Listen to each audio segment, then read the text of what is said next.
जो रिक्तियां हैं उसको हमको अनाउंस करना है, लेकिन ऐसा इसका मतलब यह नहीं है कि जो संभावित रिक्ति है या जो नहीं अगर हमें रिक्ति संसूचित है तो उसके बाद हम कर ही नहीं सकते हैं एग्ज़ाम। यह न सोचें कि हम इसको बहुत ज़्यादा इसमें हम डिले करेंगे, पोस्टपोन करेंगे। उसको पोस्टपोन करने का सोच सकते हैं, लेकिन फिलहाल अभी हम लोग पोस्टपोन नहीं किए हैं। 68वीं को लेकर सर, 68वीं को लेकर जो है असमंजस बना हुआ है। कल समाचार पत्र में आया कि अगले साल नोटिफिकेशन आएगा, लेकिन कल आपके ही इंटरव्यू में था कि हम ले सकते हैं।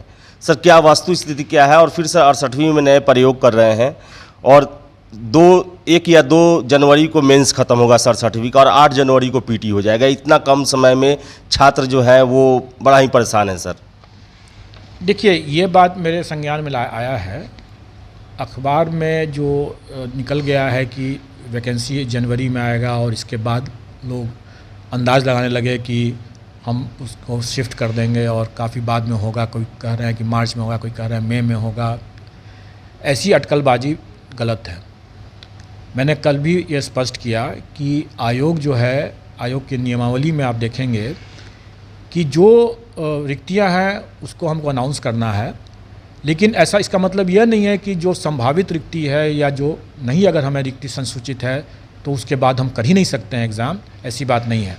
हम अभ्यर्थियों को बताएंगे कि इतनी रिक्तियां मुझे प्रतिवेदित हैं और इतनी रिक्तियां संभावित हैं या नहीं संभावित हैं या मेरे को संसूचित नहीं है, और हम परीक्षा ले सकते हैं। और हम परीक्षा जो है अपने निर्धारित समय से ही लेने का प्रयास करेंगे। इसका मतलब ये हुआ कि जो हमारे कैलेंडर में अभी 68 का मेन ये पीटी है वो 8 जनवरी जैसे दिया हुआ है। लेकिन एक बात जैसे मतलब सामने में आया ही है, वो ये कि 67th पीटी में मैंने पाया कि कई अभ्यर्थी जो थे वो रेलवे प्लेटफॉर्म पर रात बिताए हैं। दूर दूर पर उनका सेंटर पड़ा और रेलवे प्लेटफॉर्म पर रात बिताए हैं।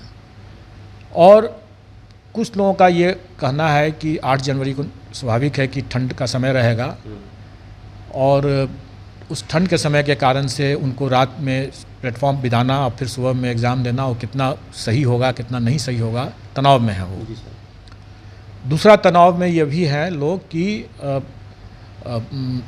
ये पीटी इसके 67th का जो मेंस है वो भी लगभग 1 सप्ताह 10 दिन पहले होगा स्टार्ट और चलेगा, उस समय तक एंड करेगा। तुरंत उसके बाद पीटी हो जाएगा 68th का। तो दोनों की तैयारी में थोड़ी सी भिन्नता है भिन्नता, मैं मानता हूँ इस बात को, और इसलिए वो तनाव में है कि लगातार 2 एग्ज़ाम कैसे दे पाएंगे, 2 अलग अलग तरीके के एग्ज़ाम कैसे दे पाएंगे। इन सब चीज़ों को हम लोग ध्यान में रख करके कर रहे हैं, सोच रहे हैं इस चीज़ को।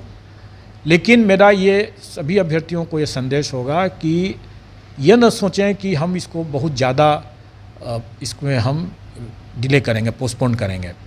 वो नहीं होगा, क्योंकि आपने देखा होगा कि 67 पीटी के लिए भी जो तिथियों में जो परिवर्तन हुआ तो थोड़े दिनों में परिवर्तन करके, लेकिन हम लोगों ने किया।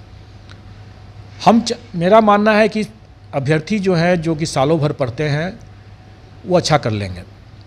एक दिन में पढ़ करके करने वाला जो है वो तरीका कभी स्थायी नहीं हो सकता, कभी अच्छा नहीं हो सकता है। लेकिन ये भी है कि कुछ गैप होना चाहिए, इसको मैं मानता हूँ। और प्लस जो जाड़े की बात हुई उसको भी ध्यान में रख करके हम कुछ उसको पोस्टपोन करने का सोच सकते हैं, लेकिन फ़िलहाल अभी हम लोग पोस्टपोन नहीं किए हैं। और अगर पोस्टपोन अगर होता भी है तो वो इतना नहीं होगा कि वो मार्च और इस तरह का बिल्कुल नहीं जाएगा, वो जनवरी के अंत तक हो सकता है। अधिक से अधिक हम 1 महीने का गैप दे सकते हैं रिटर्न के और पीटी के बीच में 21 दिन का गैप दे सकते हैं। बहुत ज़्यादा गैप नहीं देंगे हम, क्योंकि उसके बाद फिर हमको उसके आगे की भी परीक्षा कराने हैं, 69th की भी परीक्षा करानी है। इसलिए हम उसमें बहुत ज़्यादा गैप या बहुत ज़्यादा विलम्ब हम नहीं करेंगे।